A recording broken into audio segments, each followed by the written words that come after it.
वत्सव की कहानी। रसोई में हेमवती सब्जी काट रही है और 7-8 साल का मन्नू बड़े ध्यान से उन्हें खाना बनाते हुए देखकर खुश हो रहा है। मम्मी, मैं भी खाना बनाऊँ आपके जैसे? हट पगले, कुछ भी बोलता है।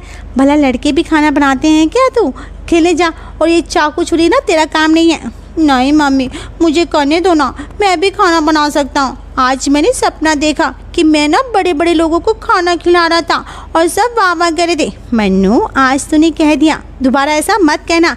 तेरे पापा को पता चला ना तो तुझे बहुत डांटेंगे। फिर हेमवती उसकी बातों पर मुस्कुराते हुए कहती है, पगला कुछ भी कहता है। भला लड़के कहीं खाना बनाते हैं क्या? ये गोल रोटियां बनाना तो ना सिर्फ लड़कियों का काम होता है, ठीक है? मन्नू चुपके से थोड़ा सा आटा लेता है और गोल रोटी बनाकर मुस्कुराता है।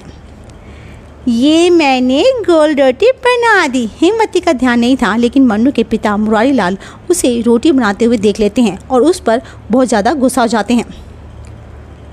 ये क्या हो रहा है? हाँ हेमवती, तुम ऐसे लड़कियों वाले काम क्यों करा रही है लड़के से? हाँ, ये खेल कूद में मन लगाए, पढ़ाई लिखाई कराओ, और उसे ये चूल्हा चौका का काम है। दोबारा मैं इसको ये काम करते देखा ना तो अच्छा नहीं होगा, मुझसे बुरा। इतना कहकर मुरारी लाल वहाँ से चले जाते हैं। मन्नू मायूस हो जाता है और खुद से कहता है, पापा ने ऐसा क्यों कहा कि लड़के खाना नहीं बना सकते? मुझे तो खाना बनाना बहुत अच्छा लगता है। देखना, एक दिन मैं सबसे अच्छी रोटी बनाकर दिखाऊंगा, तब पापा भी मुझे रोक नहीं पाएंगे। धीरे धीरे समय बीतता है, मन्नू बड़ा होता है, लेकिन उसका सपना आज भी शेफ बनना ही है। सुबह का टाइम, मुरारी लाल हॉल में सोफे पर बैठकर चाय पी रहा था। तभी मन्नू छुप कर किचन में आता है। मम्मी, आज क्या बना रही हो? अरे मन्नू बेटा, आज तो मैं आलू टमाटर की सब्ज़ी बना रही हूँ। मम्मी, अच्छा ठीक है, सब्जियाँ जो है ना मैं काट देता हूँ आज। अच्छा, अरे ये क्या कर रहा है तू? हाँ मन्नू, तेरे पापा ने देख लिया ना तो तेरे साथ साथ मेरे जो भी डांटेंगे। हेमवती कह रही थी, तभी वहाँ पर मुरारी लाल आ जाते हैं और मन्नू को सब्जी काटते हुए देखकर गुस्सा हो जाते हैं। मन्नू, ये क्या कर रहा है तू? वहाँ सब्जी काटना तेरी मम्मी की जिम्मेदारी है। कितनी बार समझाया है, लड़के ये सब नहीं करते हैं। समझ आ रहा है कि नहीं आ रहा तुझे? लेकिन पापा, मुझे अच्छा लगता है किचन में काम करना। हाँ, मर्द होकर चूल्हे चौके में मन लगा रहा है, शर्म आनी चाहिए तुझे। ये चूल्हे चौके से बाहर निकल, मर्द बन मर्द। इंजीनियरिंग में तेरा एडमिशन करवा दिया मैंने, जाकर पढ़ाई कर, तू इंजीनियर बनेगा। ये सुनकर मन्नू का चेहरा बेचारे का उतर जाता है। अपने पापा के सामने मन्नू की एक ना चलती। मन्नू मन मार कर कॉलेज जाने लगता है, लेकिन उसका पढ़ाई में बिल्कुल मन नहीं लग रहा था। वो कॉलेज से आता और सोफे पर बैग पटकते हुए कहता है उदास होकर, कैसी लाइफ हो गई है मेरी। ये पढ़ाई मुझे समझ में नहीं आती है। रोज़ रोज़ मन मार कर कॉलेज जाकर थक चुका हूँ। जिस काम में मेरा मन लगता है पापा मुझे करने क्यों नहीं देते हैं? कोई मुझे नहीं समझता। दिल तो करता है सब छोड़ छाड़ कर कहीं भाग जाऊँ।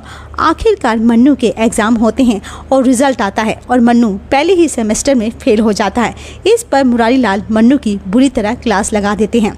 क्या ये? हाँ क्या है? पहले ही सेमेस्टर में फेल हो गया? और एक कितने अरमानों से तुझे इंजीनियरिंग करने भेजा था। सोचा था पढ़ लिख कर कुछ बन जाएगा, लेकिन नहीं, लाट साहब जी फेल हो गए। महाराज जी, पता नहीं है नालायक बेटा मेरी ही किस्मत में क्यों लिखा था। हाँ, क्या होगा इसका? हेमवती, समझाओ अपने बेटे को, अपनी ज़िंदगी खुद खराब कर रहा है। हाँ, अरे अब बस भी कीजिए ना, कितना डांटेंगे आप इसे? अगली बार मेहनत करके पास हो जाएगा, बच्चा है बेचारा। पापा, मुझे इंजीनियरिंग नहीं करनी है, मुझे ये सब समझ में नहीं आता, मेरा मन नहीं लगता पढ़ाई में। लो सुन लो भाई, मन नहीं लगता पढ़ाई में, या हम अपना पेट काट काट कर इसको पढ़ा रहे हैं और लाट साहब का मन नहीं लगता है। अरे पड़ोस वाले शर्मा जी के बेटे को देखो, कॉलेज में टॉप किया है, टॉप उसने। हाँ पापा, आप मेरा कंपेयर किसी और के साथ क्यों करते हैं? मेरे सपने अलग हैं। अलग नहीं हैं, अतरंगी हैं। तेरे सपने हैं। क्या सपने हैं तेरे? औरतों की तरह खाना बनाने का। अरे कोई तो ऐसा काम कर जो मैं सर उठाकर कह सकूं कि मेरा बेटा है मेरा। पापा ऐसा नहीं है, आप मेरी बात समझ नहीं रहे हैं। बस अब और कुछ नहीं सुनना मुझे। एक बार में मैंने बोल दिया तो बोल दिया, तुझे इंजीनियरिंग ही पूरी करनी है, चाहे कैसे भी कर। इतना कहकर मुरारी लाल वहाँ से चले जाते हैं। मन्नू वहीं सोफे पर बैठकर रोने लगता है। कोई मेरी बात नहीं समझता। इस घर में किसी को मेरे सपनों की कदर नहीं है। सबको लगता है खाना बनाना लड़कियों का काम है। काश मैं लड़की ही होता, कम से कम अपना सपना तो पूरी कर पाता। हाँ, मन्नू फूट फूट कर रोने लगता है। समय बीतता है। जैसे तैसे करके मन्नू ने बीटेक पूरी कर ली थी, लेकिन उसके मार्क्स बहुत ज़्यादा कम हैं। हर सेमेस्टर में बैकलॉग लाकर महाराज के बीटेक किए। इतने कम मार्क्स के साथ कहाँ नौकरी मिलेगी इस नालायक को? हाँ, अपना जीवन खुद नर्क कर लिया है इस लड़के ने। जहाँ भी नौकरी नौकरी के लिए जाता है सब जगह रिजेक्शन मिलता है। सब अब आप आंखें खुली है, अभी भी लुगाई वाले काम करने का भूत सवार है। हाँ बोल ना। क्यों पापा, खाना बनाना सिर्फ औरतों का काम नहीं है, आजकल लड़के भी खाना बनाते हैं, आपको क्यों नहीं से दिख रहा? हाँ हाँ, आज खाना बनाने को कह रहा है, कल साड़ी पहनकर घूमना। हाँ देख, काम क्यों नहीं करता, लड़की ही बन जा तू। पापा अब बात को ना कहाँ से कहाँ लेकर जा रहे हैं। मैं तो बस, अब तू अपने बाप से जवान लड़ाने लगा है। देख रही हो हिमवती, लड़का हाथ से निकल गया है। इससे पहले कि इसका पागलपन और बढ़े, इसकी कहीं नौकरी लगवा देता हूँ, कम से कम काम में तो मन लगेगा, तो ये बेकार की चीज़ों से दूर हो जाएगा। क्या करूं, औलाद कितनी भी नालायक क्यों ना हो, और हर माँ बाप को तो देखना ही पड़ता है ना। अब सब मुरारी लाल बड़बड़ाते हुए वहाँ से चुपचाप चले जाते हैं। मुरारी लाल की सिफारिश से मन्नू की एक छोटी सी कंपनी में नौकरी लग जाती है, लेकिन मन्नू का जॉब में मन नहीं लगता। वो हर छोटी छोटी चीज़ में गलतियाँ करता है और उसका बॉस उस पर चिल्लाता है। क्या है ये मन्नू? हाँ, तुमसे कोई काम ढंग से नहीं होता है, एक भी नहीं। एक छोटी सी फाइल में इतनी सारी मिस्टेक, तुम्हारी मार्कशीट देखकर मैं तुम्हें जॉब पर रखना नहीं चाहता था, लेकिन तुम्हारे पापा के कहने पर मैंने तुम्हें एक मौका दिया, लेकिन तुम्हारा तो रोज़ का ही हो गया। एक काम तुम ठीक से नहीं करते हो, मैं तुम्हें नौकरी से निकालता हूँ, समझे? जाओ यहाँ से। मन्नू हताश होकर घर आता है तो मुरारी लाल उसे बहुत सुनाते हैं। अरे क्या करके मानेगा तू? हाँ, इतनी मुश्किल से तेरी नौकरी लगवाई थी, वो भी तुझसे ना हुई। हाँ, पूरे समाज में मेरी नाक कटवा कर रख दी तूने। अब तो मन्नू को अपने पिता के ताने सुनने की आदत सी हो गई थी, लेकिन अब मोहल्ले वाले और रिश्तेदार भी मन्नू को ताने देने लगे थे। मन्नू गली से जा रहा था तो उसे देखकर पड़ोस के लोग बातें बनाने लगे। अरे ये तो मुरारी लाल का जो बेटा है ना, बड़ा आया था इंजीनियर बनने, अब देखो घर पर बैठा है। हाँ, सही कहा भाई। सुना है मुरारी लाल ने नौकरी पर सिफारिश लगवाया था, लेकिन उसको नौकरी से निकाल दिया। मुरारी लाल के तो बेचारे कर्म ही फूट गए, जो ऐसा निकम्मा लड़का भगवान ने दे दिया। पड़ोसियों के ताने सुनकर मन्नू घर आता है तो घर में भी रिश्तेदारों के ताने ही सुनने को मिलते हैं। मुरारी भाई साहब, आपकी हिम्मत है, हाँ, जो जवान बेटे को घर बिठा कर खिला रहे, हमसे तो ये सब बर्दाश्त नहीं होता। हाँ भाई हाँ, मेरे बेटे को देखो, आज विदेश में नौकरी कर रहा है, आपकी हिम्मत है जो इसे झेल रहे हैं। पड़ोसियों और रिश्तेदारों के ताने सुनकर मुरारी लाल का गुस्सा 7वें आसमान पर पहुंच जाता है। क्या करूं मैं इसका? हाँ, सबके सामने मजाक बनाकर रख दिया है इसने। मेरा ऐसा नालायक बेटा है, होने से अच्छा मेरा कोई बेटा ही ना होता। ये सब सुनकर मन्नू की आंखें बेचारे की नम हो जाती है। हेमवती, मेरी तो समझ में नहीं आ रहा है, क्या करूं मैं? अब बस एक ही रास्ता बचा है हमारे पास, मन्नू की शादी करा देते हैं। शादी की जिम्मेदारी जब सर पर पड़ेगी ना तो सब सुधर जाएगा। माँ, ये आप क्या कह रही हो? मैं कुछ कमाता नहीं हूँ, ऐसे में शादी कैसे कर सकता हूँ? अब मुझसे शादी करेगा कौन? हाँ, किसी लड़की की ज़िंदगी कैसे ख़राब कर सकता हूँ मैं? हाँ अच्छा, इतनी चिंता है तो कोई नौकरी क्यों नहीं करता? अब बस फैसला हो गया, मन्नू की शादी जल्द से जल्द कर दी जाएगी, समझे? मन्नू के लिए कई रिश्ते देखे जाते हैं। पहली लड़की की माँ। भाई साहब माफ़ करना, लेकिन आपका बेटा ना कुछ कमाता तो नहीं है, ऐसे में हमारी बेटी को क्या खिलाएगा, हम रिश्ता नहीं कर सकते। दूसरी लड़की के पापा। अरे भाई साहब, आप कह रहे हो जॉब ढूंढ रहा है, ढूंढते ढूंढते कितना समय लग जाएगा क्या पता। माफ़ कीजिए भाई साहब, आपके इस निकम्मे लड़के से मैं अपनी बेटी की शादी नहीं कर सकता। मन्नू की शादी करने में भी मुरारी लाल को बहुत दिक्कतों का सामना करना पड़ रहा था। आखिरकार उन्हें मन्नू के लिए एक सुंदर गुणी और संस्कारी लड़की सिम्मी मिल ही जाती है। मुरारी लाल बड़े धूमधाम से मन्नू और सिम्मी की शादी कराते हैं। सिम्मी एक समझदार और सुलझी हुई लड़की है। वो ससुराल में ऐसे घुल मिल गई जैसे दूध में शक्कर घुल जाती है। मन्नू, ये देखो ना, नेट पर जॉब का ऑफर आया है। इस पर मन्नू नाराज़ होते कहता है, अब तुम भी पापा की तरह मुझे ताना मारना शुरू कर दो। हाँ बोलो। अरे नहीं करनी मुझे जॉब, नहीं मुझे पसंद कुछ भी।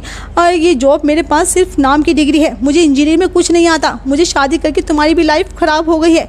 इतना कहकर मन्नू फूट फूट कर रोने लग जाता है। सिम्मी उसके कंधे पर हाथ रखती है और कहती है, ऐसा नहीं है, बल्कि मैं खुद को लकी मानती हूँ कि आप मेरे पति हैं। तुम मुझे तसल्ली देने के लिए सब कह रही हो ना? हाँ, तुम सच नहीं जानती हो।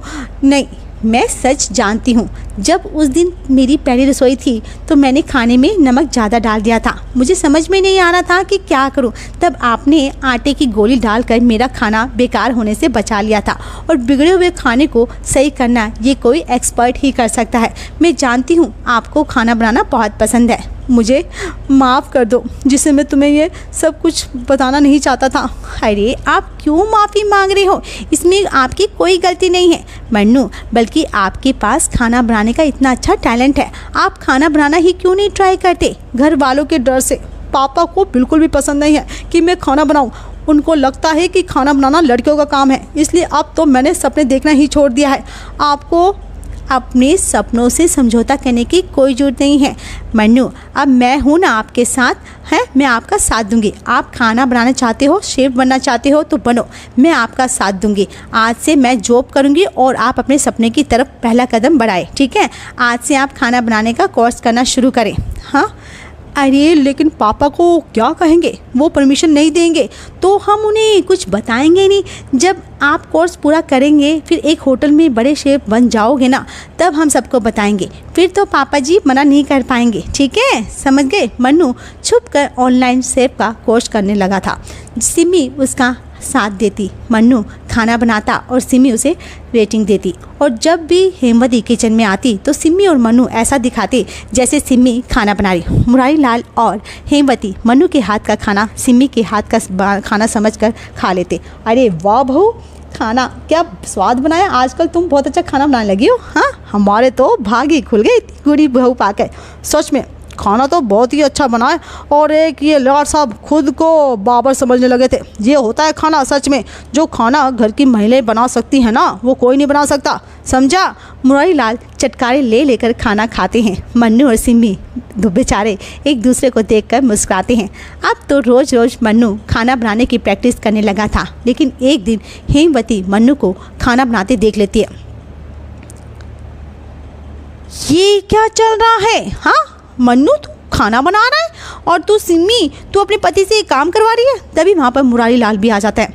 अच्छा, तो ये चल रहा हमारी पीठ के पीछे। हाँ, ये मन्नू तो है ही नालायक। लेकिन बहू, तुम्हें तो सोचना चाहिए था ना, मन्नू खाना कैसे बना सकता है। हाँ, लोग क्या कहेंगे हमारे बारे में। लेकिन पापा जी इसमें क्या बुराई है? मन्नू खाना बनाए या मैं, एक ही तो बात है। वैसे भी मन्नू को खाना बनाना बहुत पसंद है। अच्छा, तो तू क्या चाहती है बहू कि लोग कहे कि हमारा बेटा खाना बनाता है, लोग हमारा मजाक बनाएंगे। लेकिन पापा जी, खाना बनाने से लोग मजाक क्यों बनाएंगे? हर कोई अच्छा खाना बनाना नहीं सकता। और लेकिन मन्नू बहुत अच्छा खाना बनाते हैं। इतने दिन से जो आप लोग खा रहे हैं ना चटकाए लेकर, वो मन्नू ही बना रहे थे। मैंने, अल्लाह जी, इतने दिन से तुम दोनों मिलकर हमें बेवकूफ़ बना रहे हो। नहीं पापा जी, ऐसा नहीं है। मन्नू अगर अपने मन को कुछ करना चाहते हैं तो उन्हें हमें सपोर्ट करना चाहिए। हाय देखो तो, अभी कल की आई लड़की हमसे जुबान लड़ा रही है। अब ये तय करेगी कि हमारा बेटा क्या करेगा क्या नहीं। मम्मी, अब सिमी को गलत समझ रही है। वो तो बस, अरे तू तो चुप हो जा। तू काम करना काज का, दुश्मन अनाज का। कभी अपने पैरों का पर आज तक खड़ा नहीं हुआ है, बस बातें करा लो बड़ी बड़ी। अरे तेरे ऊट पटांग शौक ने तो तेरी ज़िंदगी बर्बाद कर दी है, अभी भी इसी के पीछे पड़ा है। बस पापा जी, बचपन से आपके ये ताने सुनते आ रहा हूँ। हमेशा आपने मुझे पर अपनी मर्जी थोपी। आपने कहा लड़के होम साइंस नहीं लेते, मैंने मैथ्स ली तो मैंने लिया। आपने कहा इंजीनियर करो, मैंने किया। आपने कहा जॉब करो, मैंने किया। मैंने कोशिश की ना, मेरा मन नहीं लगा। पापा, मुझे समझ में नहीं आता, ये सब मुझसे नहीं होता। मुझे सिर्फ खाना बनाना आता है, वही अच्छा लगता है। मैं क्या करूं पापा, बताइए, आप बताइए पापा, मुझे कुछ भी समझ नहीं आता, मुझे खाना ही बनाना। पापा जी, मम्मी जी, आप एक बार मन्नू पर भरोसा तो करके देखिए। मन्नू में बहुत टैलेंट है, वो बहुत अच्छे शेफ बन सकते हैं। तो अब हमारा बेटा लड़कियों की तरह खाना बनाएगा? हाँ, लड़कियों की तरह कैसे पापा जी? क्या हॉल्स में लड़के खाना नहीं बनाते क्या? बल्कि लड़के तो कई बार लड़कियों से अच्छा खाना बनाते हैं। चलो मान भी ले तो, लेकिन ये खाना बनाकर कितना ही कमा लेगा? इससे घर थोड़ी ना चलता है। पापा जी, बड़े बड़े होटल में शेफ ना लाखों में कमाते हैं, सम्मान पाते हैं, देश विदेश तक नाम कमाते हैं। मन्नू भी ये सब कर सकते हैं, बस ज़रूरत है तो मन्नू को एक मौका देने की। एक बार भरोसा करके तो देखिए पापा जी। कुछ पल के लिए मुरारी लाल और हेमवती खामोश हो जाते हैं और फिर कहते हैं, ठीक है बहू, तुम कहती हो तो ये भी ट्राई कर लेते हैं। मन्नू और सिमी के चेहरे पर मुस्कुराहट आ जाती है। अब तो मन्नू के सपनों को जैसे पंख मिल गए थे। मन्नू ने सिमी की मदद से पूरी मेहनत से खाना बनाने की ट्रेनिंग लेना शुरू कर दिया था। वहीं सिमी ने घर में हाथ बटाने के लिए एक नौकरी ढूंढ ली थी। जब काम करते करते सिमी थक जाती तो मन्नू बड़े प्यार से उसके लिए अदरक वाली चाय बना कर देता, और जब मन्नू को सब्जियां काटने में हेल्प लगती तो सिमी उसकी हेल्प कर देती। आखिरकार मन्नू की मेहनत सफल होती है और मन्नू को एक बड़े होटल में इंटरव्यू का दिन आता है। सिमी, मुझे डर लग रहा है कहीं मैं सिलेक्ट नहीं हुआ तो। अरे आपने इतनी मेहनत की है, एक दिन कर करके आपने एक एक डिश को परफेक्ट सीख बनाना, अब ज़रूर आपको सेलेक्ट होंगे, मुझे आप पर पूरा भरोसा है। सिमी के हौसले को देखकर मन्नू का मन भी आत्मविश्वास से भर जाता है। मन्नू होटल में जाता है और इंटरव्यू देता है। शेफ उसका टेस्ट लेता है। मन्नू इतनी शानदार डिश बनाता है कि सबको बहुत पसंद आ जाती है। वाह, इतनी टेस्टी डिश मैंने आज तक नहीं खाई। हमारी टीम में आपका स्वागत है शेफ मन्नू। ये सुनकर मन्नू खुशी से उछल पड़ता है और सिमी को फ़ोन करके बताता है, मुझे पता था आपकी मेहनत सफल जरूर होगी, आपको ये जॉब जरूर मिलेगी। Congratulation chef Mannu. हाँ, मुरारी लाल और हेमवती ये सुनते हैं तो उनके चेहरे पर भी खुशी आ जाती है।